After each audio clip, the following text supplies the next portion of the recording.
what I want to do is chat a little bit of the background for some of you who may know, and many of you who may not know, about the developments that have been going on in Sheffield over the last 10, 15 years, and well now going forward into the future about optimising the assessment of the risk of falls and fractures. So some of you may have heard of the FRAX tool, and it's very proudly developed in Sheffield. The FRAX tool is an online tool, but also available in a number of other formats for the prediction of fracture risk. Marco alluded to the fact that some people in society want us to be divisive, but many of us want to come together. So this is just a map of Europe in 2008 when we launched FRAX.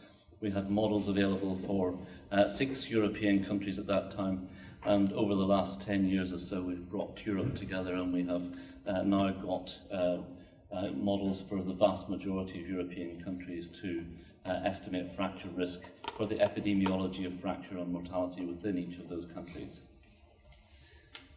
So the prediction of fracture risk is and to some extent, of course, falls risk is relatively straightforward at a population level.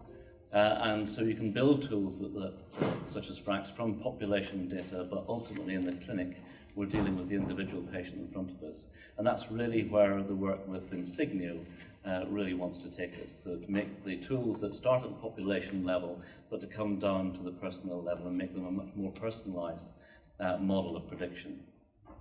The tool at the moment has a number of risk factors within it. It has an imaging measurement of bone mineral density of the hip is included in the risk assessment. But you can see that there are some musculoskeletal features in there, but not all are musculoskeletal features. So we've got prior fracture, a good predictor that your skeleton will fail in the future as it's already failed in the past. There's family history, so there's a genetic component, and that includes a genetic component of falls risk as well as fracture risk, and the other risk factors that you can see there. So the tool that's how it stands today, but we're always looking to improve it. The good news is that it's increasingly used in clinical practice. So we now have FRAX tools that cover about 85% of the global population. So in about 68 country models, but that covers that degree of the population. And we recently just published in the Lancet a paper on hip fracture prevention. This is showing you the tool working at a community level, at the GP level in the UK, where patients, women between 70 and 85, were screened for their fracture risk, hip fracture risk. You can see very nicely the stepwise increase in the incidence of subsequent fractures in the patients in the quintiles of baseline FRAX, and the treatment through the GP was targeted at those at the highest risk end of the spectrum. So the low risk patients were saved from treatment, high risk patients received treatment, and over a 5-year period we saw a 28% reduction in hip fractures targeting treatments to patients at highest risk of hip fracture. And health economically that's really important because the number needed to screen to prevent one hip fracture in this population is 111. That's using, if you like, a paper-based questionnaire and bone densities in some patients. And we need to treat about 15 patients to prevent one hip fracture. So we're doing nicely, but we can do better. And one of the things that's missing from FRAX, direct assessment, direct input, is falls.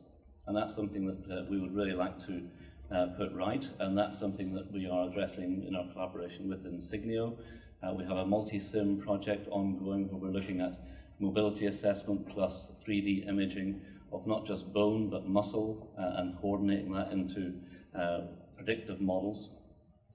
Falls are important, and we've had an opportunity to look at some cohorts with falls captured within them. This is the Mr. Oss study from 3 countries, as you can see on the slide there. But 1 in 6 patients reported a fall in the previous year. We matched that 1 in 6 to have a similar group that were identified at high risk by the FRAX probabilities. And you can see that on this slide, falls predict fractures independently of FRAX, and FRAX predicts falls and fractures independently of falls at baseline. So the possibility is that we can merge those two things together, but can we do better than just asking someone, have you fallen? It sort of misses the population who are about to fall, who've not had their fall yet, but are about to fall. Can we predict falls in a better sense? So there's a great deal of interest in muscle, and sarcopenia is one of the hot topics in the musculoskeletal world. It's now got an international classification disease code, but it's a disease with a code but looking for a definition. And so we've got numerous definitions of sarcopenia, and this just shows you that the prevalence of sarcopenia can vary enormously in one population depending on how you classify it. Some of those some of those criteria for defining sarcopenia perform much better than others, and the one that's in the middle of the slide here, the Cruz-Yentoff, is the European Working Group definition, and there seems to be a consensus moving towards that as a consensus definition of sarcopenia. So in the future, we might be able to put sarcopenia as a disease, if you like, into prediction models. However, we can probably, again, do better than that by dissecting down sarcopenia to its individual components. So it's about muscle mass, it's about mobility, it's about strength, it's about speed.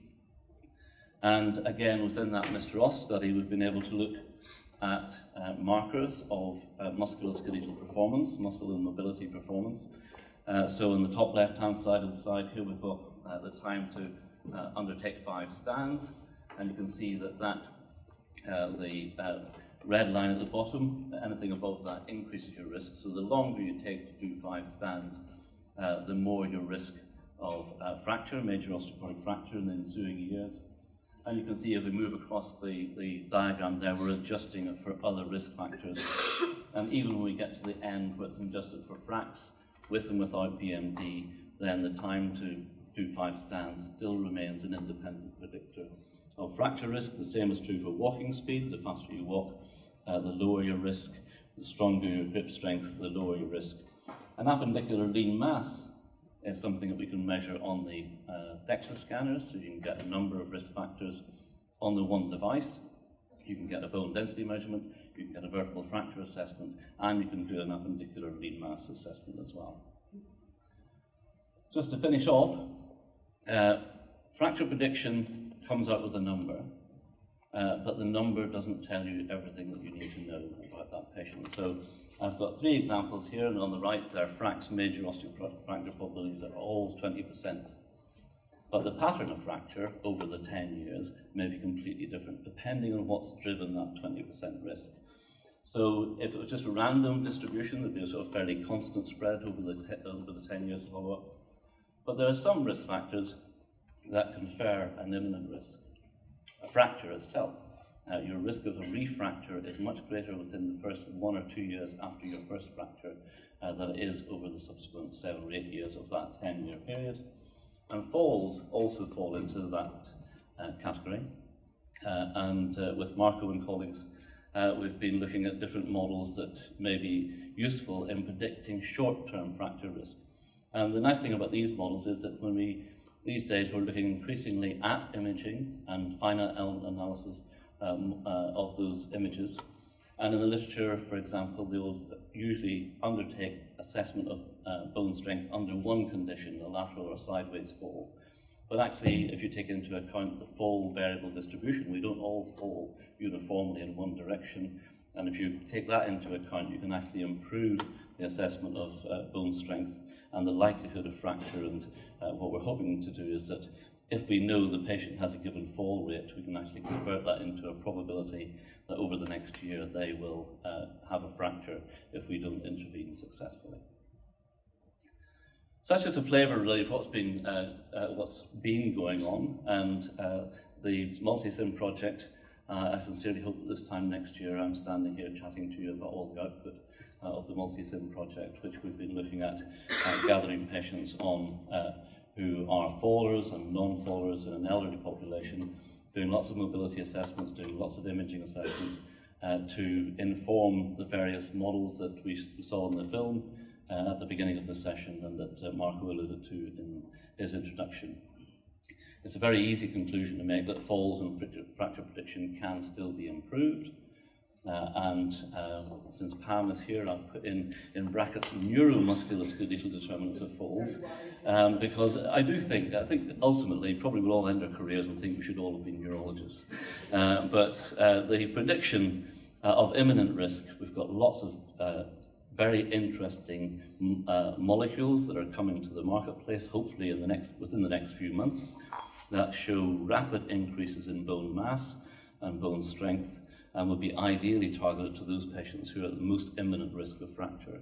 And so the prediction of imminent risk is of increasing interest. Thank you very much.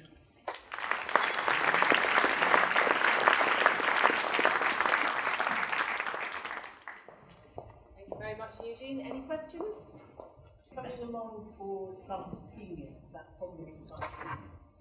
Yep, so the question was, are there any, I guess, depends what you mean by anything, but of course exercise and nutrition are the two big key components, but we need to understand a lot more about the components of exercise and nutrition. In terms of molecules, there are a number of molecules that are in development for sarcopenia. One of the problems that we have is that the regulatory framework for sarcopenia is not yet in place, so we don't know whether they will accept a change in muscle mass, or does it have to be a change in muscle strength, muscle performance? Does it have to translate into a decrease in falls risk or fracture risk? And that sort of thing needs to be put in place before it can really move forward successfully. It's resistance exercise, isn't it, that's supposed to be good for sarcopenia? Yes, yeah. So resistance exercise is the one for building bone strength, muscle strength more rapidly. Yeah. Can I just ask, 1 in 3 of us are going to get cancer during our lifetime, aren't we? 1 in 3 of us will get cancer, and the effects of malignant cachexia. Have you looked at prior malignancy or? Yeah, so I guess there are two main streams of research going on in sarcopenia and cachexia within sarcopenia. So cachexia is secondary to malignancy. We also have, for example, the sarcopenia associated with chronic obstructive pulmonary disease and a whole range of other things. So within each of those envelopes, if you like, people are interested in various molecules and pathways that might impact on cancer cachexia. So there is research certainly actively going on in all those areas. Whether one molecule will transcend all the different causes is highly unlikely. We'll need specific molecules for each of those subsets. Thank you very much, Thank you. Eugene.